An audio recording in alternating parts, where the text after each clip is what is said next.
Bonjour mes petits condors. Eh ouais, condor, vous allez faire quoi? Non mais vous allez faire quoi? Hein?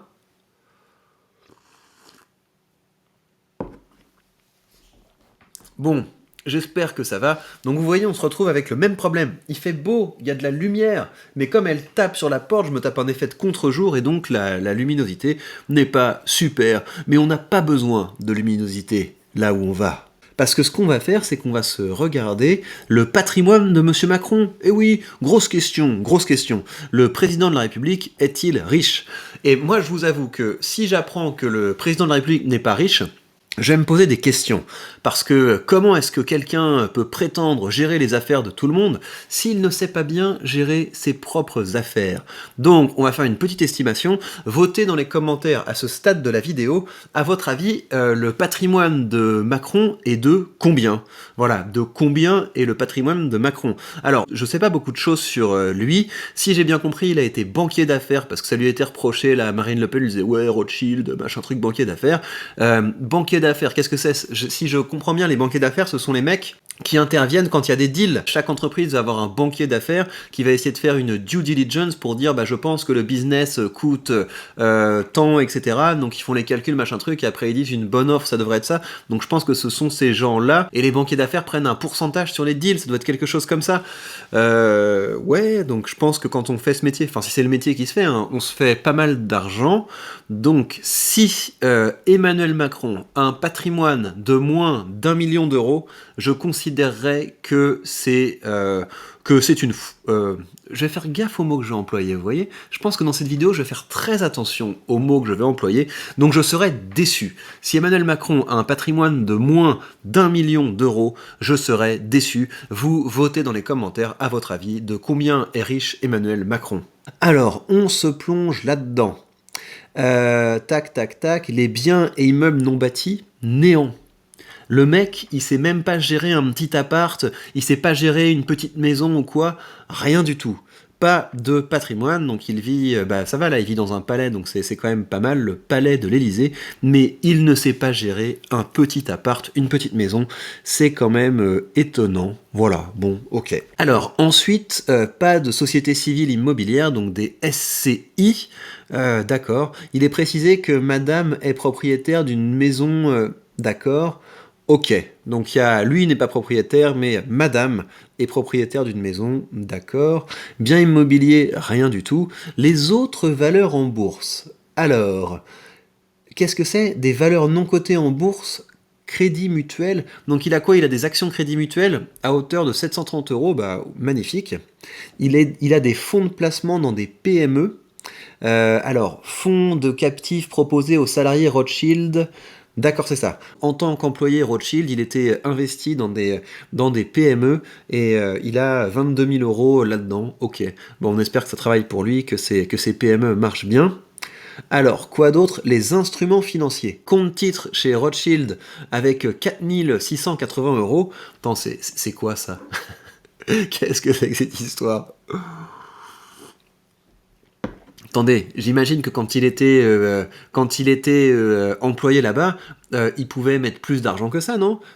On gagne combien quand on est employé chez Rothschild? J'imagine qu'on se fait, je sais pas, 30 000 euros par mois? Peut-être plus, hein, peut-être, j'en sais rien. Aucune idée, en fait. Peut-être 100 000 euros par mois? Enfin, c'est quand même une banque de premier plan. C'était un boulot qui était quand même... Enfin, voilà, on est trié sur le volet, donc très étonnant. Très étonnant, qui est que seulement 4000... Enfin étonnant, j'en sais rien, je dis juste que j'eus espéré qu'il eût pu capitaliser plus que ça. Alors, il a un compte-titre, il a aussi un PEA, donc vous voyez, hein, c'est le compte-titre, c'est bah voilà, pour avoir ses petites actions américaines, PEA pour avoir ses petites actions françaises et européennes, voilà, pour payer moins d'impôts, et c'est pas ouf, hein, franchement, ce sont de petits montants. Il a également un compte-titre, j'imagine en, je sais pas, donc peut-être en duo avec madame, il a un compte-titre, voilà, et il a un PEA de à peu près 60 000 euros. Ouais, ça va, c'est bien d'avoir ça. C'est vrai qu'il est encore jeune, il a quoi? Emmanuel Macron, il a 45 ans. Donc s'il est capable de cotiser régulièrement jusqu'à l'âge de la retraite vers 65 ans, disons, il devrait avoir un petit matelas, mais j'espère que quand j'aurai son âge, j'aurai quand même plus d'argent sur mon compte titre, quoi. Donc les assurances vie, je crois que c'est intéressant les assurances vie en termes de fiscalité. C'est quelque chose où je crois qu'on paye pas vraiment d'impôts jusqu'au moment où on casse l'assurance vie, etc. Voilà, donc Horizon Patrimoine, Crédit Mutuel Horizon Patrimoine. Je sais pas ce que c'est, hein, si c'est seulement des trucs dans des comptes épargne, ou alors s'il y a des obligations, ou alors s'il y a plus d'actions. En tout cas, 100 000 euros qui ont été épargnés. Voilà, 100 000 euros qui ont été épargnés dans cette assurance vie. Et pareil, hein, petit montant. Hein. Mais en fait, ce qui me frappe le plus, c'est l'absence d'immobilier. Hein. Mais c'est peut-être la nouvelle génération. Hein. La nouvelle génération, ils ont pas tellement d'attaches, ils sont un peu plus fluides comme ça. On se fait un petit Airbnb, puis après on va être digital nomade en Thaïlande, etc. Peut-être qu'il est là-dedans. Vous n'aurez rien, vous serez content, etc. Peut-être que c'est un petit peu la nouvelle vibe. Ce qui est important, c'est d'avoir voilà des actifs un petit peu dématérialisés comme ça. Je ne sais pas, je ne comprends pas. Alors, il y a des comptes courants. C'est encore le truc qui est absolument incompréhensible. Euh, Mais qui fait ça? Ça me fait marrer, mais qui fait ça? Ah oui, d'accord, c'est parce qu'il a mis. Non, non, d'accord. Je trouve c'est tellement bizarre. Donc c'est tout au Crédit Mutuel, mais sur son Crédit Mutuel, quoi, sur son Crédit Mutuel, il a mis pas mal de choses, quoi. Le compte courant avec 306 euros.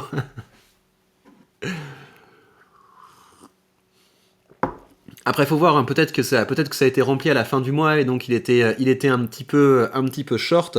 Donc, faut faire attention à ce que sa carte bleue ne soit pas refusée quand il va quand il va faire ses courses au Lidl. Alors, ensuite, il a un livret bleu avec 22 000.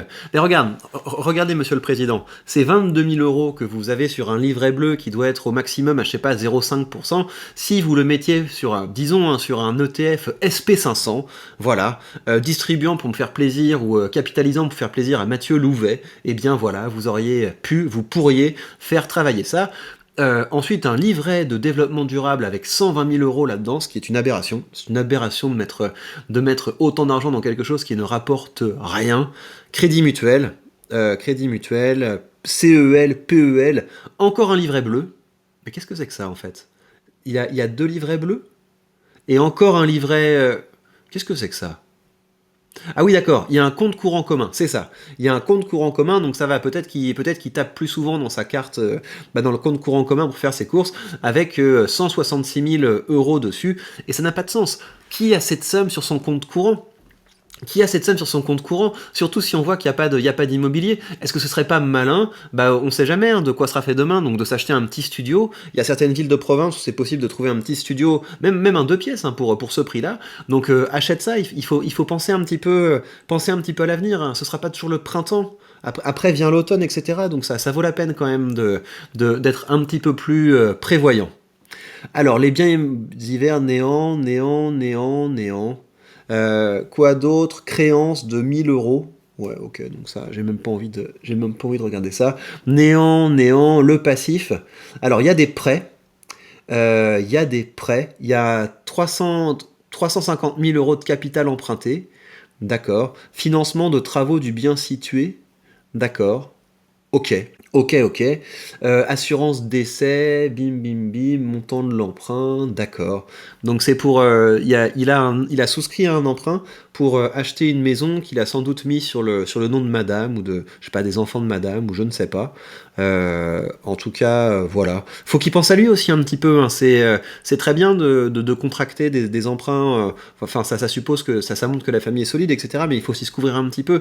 Ce serait bien qu'il ait un petit peu de patrimoine. Après, je dis ça, je suis pas conseiller financier. Hein, donc Emmanuel Macron, faites ce que vous voulez de mes. Enfin, ce ne sont pas des conseils Emmanuel Macron. Hein, c'est juste je discute avec ça et puis ça nous permet de savoir un petit peu ce que c'est que le patrimoine. Alors ensuite, on va arriver dans ses revenus. Donc année du premier mandat en 2017. Alors, indemnité d'élu, c'est 115 000 euros, hein, c'est ça. Si le point est là, parce qu'ils mettent des virgules pour les centimes, donc le point est là, d'accord. Donc ça, c'est ce qu'ils gagnent par an. Donc ça veut dire qu'un président de la République gagne quelque chose comme 10 000 euros par mois. Ok. Bon, c'est pas énorme, c'est pas énorme. C'est pas par mois, hein, c'est par an. C'est par an, hein. Donc c'est bah ok, c'est un salaire qui, vu le boulot que ça doit être, c'est après c'est notre argent, hein. Après c'est de l'argent public, donc on va pas espérer que ce soit beaucoup plus, mais quand on regarde le travail que c'est, bah quand même c'est pas énorme. Pension, d'accord, d'accord. Donc ça c'est le conjoint. Alors, type de revenu président de la République. Alors, je ne comprends pas. Ah, deuxième année. Ah oui, parce ils ont des petites augmentations. Donc la première année, c'est 115. Deuxième année, bah, il y a une petite indexation. Une petite indexation de 195 000, d'accord. Et de... Qu'est-ce que c'est que ça? Est-ce que vous comprenez ça? Est-ce que vous comprenez? Donc il a une indemnité d'élu et il a un traitement et salaire.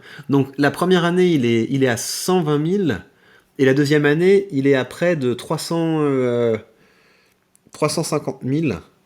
Ouais, c'est ça. D'accord. D'accord. Ça, c'est ce qu'on avait vu, indemnité d'élu. La troisième année, d'accord. Indemnité d'élu, traitement et salaire, et donc là, il y a un truc qui disparaît complètement. On ne comprend pas bien pourquoi. Je comprends pas du tout comment ça fonctionne. Quatrième année, 2020. D'accord. Cinquième année. Là, ça baisse. On lui a dit, écoute, on t'enlève un bonus de performance. Là, ça baisse un petit peu. Et voilà. Cinquième année de mandat. Ah oui, d'accord, donc en fait, non, c'est tout récent cette déclaration, hein, ça a été bien mis à jour. Donc en fait, un président de la République, ça gagne plutôt 17 000 euros par mois. D'accord, très bien. Eh bien écoutez, en termes de patrimoine, j'étais loin du compte, hein, si je regarde bien. Parce qu'en fait, son patrimoine, 100, blablabla, 300, blablabla, 400, blablabla, 400, 500, 600. J'étais pas si loin de compte. Mais en tout cas, de ce qu'il a déclaré, il a plutôt un patrimoine que aux alentours de 600 000 que d'1 million. Ce qui est, enfin, évidemment, c'est bien. Il doit pas être malheureux, mais ça, enfin, le côté immobilier, il faut quand même renforcer ça, à mon avis. Sinon, voilà, c'est pas très équilibré. Et je trouve qu'il y a quand même trop d'argent qui dort sur des comptes courants, ou sur des livrets qui ne rapportent rien, et pas assez d'argent investi bah voilà, dans des comptes titres. Je pense qu'il peut, voilà, il peut rééquilibrer un petit peu tout ça. Alors, Monsieur Emmanuel Macron, si vous regardez toujours cette vidéo, voilà moi la manière dont j'investis, vous voyez. Donc moi, j'achète des entreprises j'ai plutôt une stratégie orientée dividende. On peut en discuter. Il y a plusieurs types de stratégies qui sont tout à fait valables. Donc moi, ce que j'aime bien, c'est ça, c'est voir mon revenu passif qui grandit mois après mois. En novembre, on a gagné 110 euros en dividende. Là, dans ce mois de décembre, on est déjà à 61 000 euros en dividende. Et l'objectif, c'est que ce mois de décembre, il soit historique, hein. J'espère qu'on va vraiment dépasser les 300 000, les 300 000, les 300 000. Voilà, vous voyez, hein, j'ai déjà la folie des grandeurs. Les 300 euros reçus en dividende, ce sera quand même pas mal. Voilà, et donc justement, pour pouvoir continuer à faire tourner les intérêts composés, ce que je vais faire de ce pas, c'est que, voilà, je vais mettre une petite somme pour pouvoir continuer de faire tourner les intérêts composés. Alors, attendez, je filme mon écran pour que vous voyez bien ce que je suis bien en train de faire. Alors, ce qu'on voit déjà, c'est que je viens d'avoir un dividende qui est tombé, là. J'ai un dividende de Archer Daniels Midland qui vient d'être payé. Voilà, 32 centimes. Voilà, mais j'ai qu'une action, faut dire, hein. 32 centimes qui viennent d'arriver sur mon compte, comme ça, bim. Ça a l'air de rien comme ça, hein, mais c'est quand même le début de la richesse, hein. Il faut toujours garder ça à l'esprit. Je me suis viré 50 euros. Donc, avec ces 50 euros, ce que je vais faire, c'est que je vais acheter une part de cet ETF SP500 parce qu'il est encore en baisse et donc ça m'intéresse. Oui, on a vu ça a bien baissé. Donc, ça, c'est cool. Donc, on va s'en acheter une part. Bim. On l'achète, non, c'est pas ça que je veux faire. On va l'acheter à cours limite, à achat zéro, pour ne pas payer de frais. Bim, on vérifie, et c'est dans la boîte. Et avec l'argent qui me reste, que va-t-on faire? Ah tiens, le Clean Energy. Ça fait longtemps que j'ai pas investi dans mon ETF qui investit dans les énergies renouvelables. Donc on va s'en acheter une part. Voilà, et c'est comme ça que petit à petit, vous voyez, on peut se construire un patrimoine intéressant, on peut prévoir pour la suite, on peut prévoir pour sa retraite, et évidemment, hein, si vous voulez commencer à investir, je vous rappelle que vous avez sous cette vidéo le lien vers le courtier que j'utilise, et en suivant ce lien, vous bénéficiez d'une action gratuite dès que vous créditez votre compte. Voilà, prenez bien soin de vous, et à très vite pour de prochaines news.